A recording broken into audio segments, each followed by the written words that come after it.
दोस्तों, skin walker ranch के पिछले एपिसोड में हमने देखा कि कैसे टेरी और ग्वेन के बछड़े का सारा पेट और उसके अंदर के सारे अंगों को काट दिया गया था। आइए आगे बढ़ते हैं। 1 अप्रैल को एक और बछड़ा गायब हो गया। ना कोई खून और ना ही कोई निशान। वो 1 मिनट वहां था और अगले ही क्षण गायब हो गया। 2 अप्रैल को एक बहुत ही अजीब और रैंच की शायद अब तक की सबसे मशहूर घटना हुई। इस घटना में टेरी के 4 शानदार इनामी सांड शामिल थे, जिन्हें सहूलियत के लिए फिलहाल रैंच पे लाके रखा गया था। ग्वेन ने टेरी को फिर से ज्वाइन किया था रैंच के छोटे मोटे काम निपटाने के लिए। वो दोनों एक पिकअप ट्रक में रैंच के एक छोर से दूसरे छोर तक जा रहे थे और इसी दौरान उन्होंने जानवरों का बाड़ा पार किया। उन्होंने अपने सांडों को अपनी तरफ देखते हुए पाया। हर एक जानवर हजारों डॉलर का था और इन चारों की कीमत ही लगभग $12,000 थी। जानवरों की मौतें और उनके शरीर के काटे जाने को वो अभी तक नहीं भूल पाए थे। ग्वेन ने कहा कि वो बर्बाद हो जाएगी अगर इन चारों को कुछ हुआ तो। रैंच के दूसरे छोर पे उन्होंने कुछ टूटे हुए बाड़ों की रिपेयर की और कुछ नए पैदा हुए बछड़ों की टैगिंग की। उन्हें इस काम में लगभग 1 घंटा लग गया था। वापसी के समय वो जैसे ही मुड़े और बाड़े की तरफ देखा तो उनकी धड़कन तेज हो गई। वो चारों सांड अपने बाड़े में नहीं थे। टेरी ने गाड़ी रोकी और दौड़ के बाड़े की तरफ गया। गेट्स अभी तक बंद थे और अभी भी उन पे ताला लगा हुआ था, लेकिन वो चारों जानवर वहां नहीं थे। टेरी ट्रक पर चढ़ा और उसने जैसे ही अंदर देखा तो वो हैरान रह गया। उसे उस छोटे से ट्रक में चारों सांड शांति से खड़े दिखाई दिए।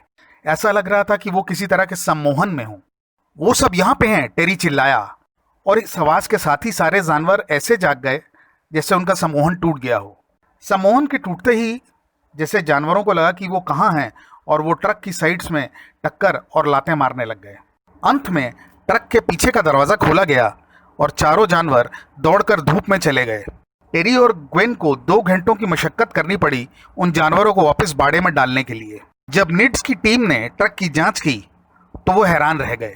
टीम ने पाया कि सिर्फ एक जानवर को भी उतने छोटे से ट्रक में जाने के लिए घंटों की मशक्कत लगती और वहां 4-4 जानवर कैसे पहुंच गए। ये बात समझ से परे थी कि कैसे 4 सांड उतने छोटी सी जगह में शांत खड़े थे। ट्रक में एंट्री का एकमात्र रास्ता अभी भी वायरों से बंधा हुआ था। निड्स की टीम ने उस दरवाजों को जब ध्यान से देखा तो उन्होंने वहां पे मकड़ी के जाले देखे, जिसे देख के लगा कि वो जगह कितने दिनों से बंद थी। ये एक हैरान करने वाली चीज थी कि जानवरों को ट्रक में जाने वाली एकमात्र जगह पे जाले लगे हुए थे और वो वायरों से अच्छी तरह से बंधी हुई थी। जब निड्स की टीम ने आगे पड़ताल की तो उन्हें बाड़े की तारें और उसके खंभे बहुत ज्यादा चुंबकीय मिले, जो धीरे धीरे समय के साथ साथ ठीक होते गए। इस चीज ने निड्स की टीम को चुंबकीय क्षेत्र की पहचान करने का आइडिया दिया। कुछ समय बाद उसी महीने कॉम केल्हर रैंच के दक्षिण हिस्से में कुछ निशानों की तहकीकात कर रहे थे, जब उन्हें कस्तूरी की ही जबरदस्त महक आने लगी। ये थोड़ी अजीब सी महक थी। रैंच पे काफी समय बिताने के बाद उन्होंने बहुत सारे जानवरों की महक के बारे में अच्छी तरह पता था, लेकिन ये कुछ अलग। करीब 50 मीटर दूर वो अपने साथी को कुछ पेड़ों के बीच ढूंढता देख रहे थे, लेकिन वो इस महक को किसी चीज से जोड़ नहीं पाए। अचानक ही उनके गर्दन के बाल खड़े हो गए और उनके शरीर में एक सिहरन सी दौड़ गई। उन्हें ऐसा लगा कि कोई चीज पास ही थी जिसको वो देख नहीं पा रहे थे, लेकिन उन्हें यह पता था कि वो चीज उन्हें देख रही है। केलर ने सोचा कि ये उनका भ्रम है और वो दांत बींचते हुए वापस अपने काम में लग गए। धीरे धीरे उन्हें ठीक लगने लगा और वो महक भी जाती रही। जब उन्होंने अपने साथी से लगभग 1 घंटे बाद बात की तो उसने भी कुछ ऐसा ही कहा, जैसा कि कोई उसे देख रहा था और उसे भी कस्तूरी की महक आई थी। उनके दोस्त ने यह भी कहा कि इसी दौरान उनका कंपास भी अजीबोगरीब तरीके से चलने लगा था। वो उस तरफ इशारा कर रहा था जहां से वो महक सबसे तेज आ रही। फिर धीरे धीरे सब ठीक हो गया। बाकी पूरे साल रैंच पे अजीब घटनाएं होती रहीं और इन चीजों ने निड्स की टीम को यह एहसास दिला दिया कि ये एक शैतानी जगह है। जून महीने में केल्हर और एरिक डेविस अपने रोजमर्रा के परीक्षण करने निकले और रैंच पे बने हुए एक पुराने घर के पास पहुंचे। यह घर ऐसी घटनाओं के लिए काफी बदनाम था। वो लोग रात में खुले हुए खेत के पार पेड़ों को देख रहे थे। एरिक ने नाइट विजन गॉगल्स लगा रखी थी और केल्हर अपने कैमरे से तस्वीरें ले रहे थे। अचानक ही उनके साथ जो कुत्ते थे वो भौंकने लगे और उनकी टांगों के पीछे छुपने लगे। एरिक ने एक तेज सांस लेते हुए कहा, हे भगवान, उन पेड़ों के बीच कुछ है, एक बड़ी सी काली चीज। केलर कुछ देख नहीं पा रहे थे क्योंकि उनके पास नाइट विजन गॉगल्स नहीं थी, सो वो अपने कैमरे से ही उस जगह पे फोकस करने लगे। वो काफी बड़ी चीज है, वो पेड़ों के बीच है या उनके पीछे पता नहीं चल रहा, एरिक ने कहा। केलर जो उस जगह की पिक्चर्स ले रहे थे, तभी एरिक ने कहा कि उस चीज ने उनके दिमाग पे कब्जा कर लिया है और वो कह रही है कि हम तुम्हारे ऊपर नजर रखे हुए हैं। एरिक बार बार हे भगवान कह रहा था। ऐसा लग रहा था कि उसके दिमाग में काफी जद्दोजहद चल रही है और अंत में वो बोला कि चीज हमसे दूर जा रही है। जब ये सब बीत गया तो केलर ने एरिक से पूछा कि उसे क्या हो गया था। एरिक ने कहा कि उसे कुछ याद ही नहीं और उसने कहा कि पेड़ों के बीच जो चीज थी उसने उसका दिमाग कंट्रोल कर लिया था। अपने ऑब्जर्वेशन ट्रेलर की तरफ जाते हुए केलर ने यह नोट किया कि उसका दोस्त इस घटना से किस कदर डर गया था। गर्मियों के समय निट्स की टीम चूहे और बिल्ली का खेल खेलती रही उन लाइट्स के साथ जो प्रॉपर्टी पे हर जगह दिख रही थी, लेकिन ये रोशनियां टीम से एक कदम आगे ही रहती थीं और थोड़ी देर के लिए निकलती और पूरी टीम उनके पीछे रैंच में भागती रहती अपने कैमरे लेके। अगस्त में टीम के 2 मेंबर्स के साथ एक डरावनी घटना होने वाली थी। लगभग 3:30 बजे रात को वो लोग एक छोटी सी पहाड़ी पे चढ़े हुए थे और उस पुराने घर की तरफ देख रहे थे। हमेशा की तरह सिर्फ एक के पास ही नाइट विजन गॉगल थी और दूसरा बाकी रिसर्च का सामान संभाले हुए था। वो लोग उस पहाड़ी पे 3 घंटे से खड़े हुए थे और वापस जाने ही वाले थे कि माइक, जिसके हाथ में गॉगल्स थी, उसने एक रोशनी देखी जो लगभग उनसे 150 मीटर दूर नीचे खेत में थी। ये रोशनी जमीन से लगभग 3 फीट ऊपर तैर रही थी। माइक गॉगल से उसे देखकर कहने लगा कि वो रोशनी बड़ी होती जा रही है और फिर वो अचानक रुक गया। माइक धीरे से चिल्लाया, वो रोशनी नहीं, एक सुरंग है और मैं उसके दूसरे छोर तक देख सकता हूं। उसके दोस्त ने पूछा कि क्या वो गॉगल्स ले सकता है, लेकिन माइक जो कि उस चीज को देख रहा था उसने कोई जवाब ही नहीं दिया। उस सुरंग में कोई है, वो चिल्लाया, और वो उससे बाहर निकल रहा है। माइक आश्चर्यचकित रह गया जब उसने देखा कि एक काली बड़ी सी आकृति अपने कोहनी और घुटनों के सहारे उस सुरंग से बाहर आ रही थी।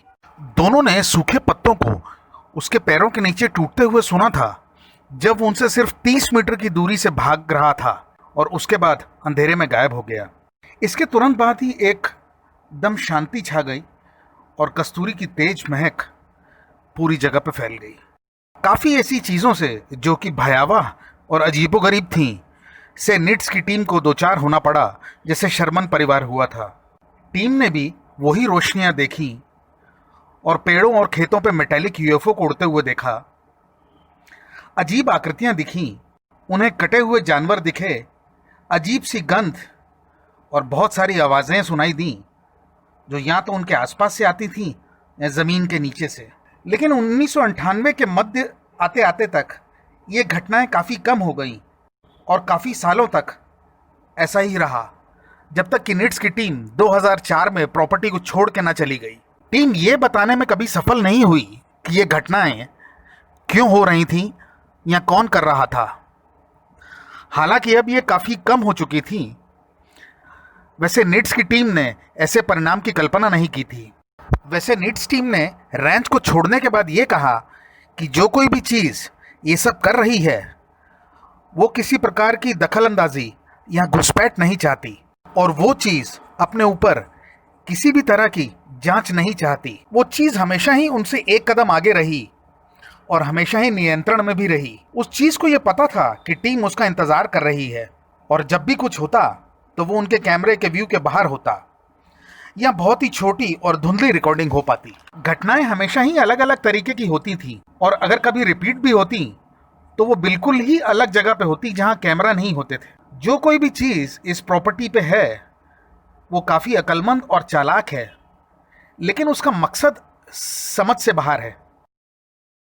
उस चीज़ ने हमेशा ही इंसानों और जानवरों के बीच फ़र्क को समझा और आज तक जिस इंसान ने भी उस रैंच पे कदम रखा उसे कोई हानि नहीं पहुंचाई। हालांकि अनगिनत कुत्ते और जानवरों की लाशें मिलती रहीं, लेकिन हम इंसान भी तो उनके साथ यही करते हैं। इस चीज को शर्मन्स और निट टीम को परेशान करने में बड़ा मजा आता था। कभी कभी वो चीज ऐसा लगता था कि मन की बात यहां बातचीत को सुन सकती थी। जैसे जब ग्वेन ने कहा कि अगर उन जानवरों को कुछ हो गया तो वो बर्बाद हो जाएगी। उस चीज ने इस बात पे तत्काल ही एक्शन लिया जैसे शरारती लोग करते हैं। कुछ समय तो ऐसा लगता था कि वो चीज हर जगह मौजूद है। तकरीबन 20 साल बाद शर्मन्स ने अपनी बर्बादी की किताब बंद कर दी है। वो लोग आइडाहो शिफ्ट हो गए हैं और अपनी नई जिंदगी शुरू कर दी है। उन्हें यह लगता है कि जिस चीज ने उन्हें बर्बाद किया था वो उन्हें कभी नहीं ढूंढ पाएंगे। रॉबर्ट बिगेलो ने रैंच को इसके बाद भी कई साल अपने पास रखा। घटनाएं बहुत कम हो गई थीं। वो 1990 के दौरान जितनी भयानक नहीं थी। रॉबर्ट ने 2016 में यह प्रॉपर्टी बेच दी, इस कंडीशन के साथ कि वहां रिसर्च होती रहेगी। खैर, जो कोई भी चीज रैंच पे रही हो, सिर्फ समय ही बता सकता है कि स्किन वॉकर रैंच की घटनाओं में कितनी सत्यता है। धन्यवाद।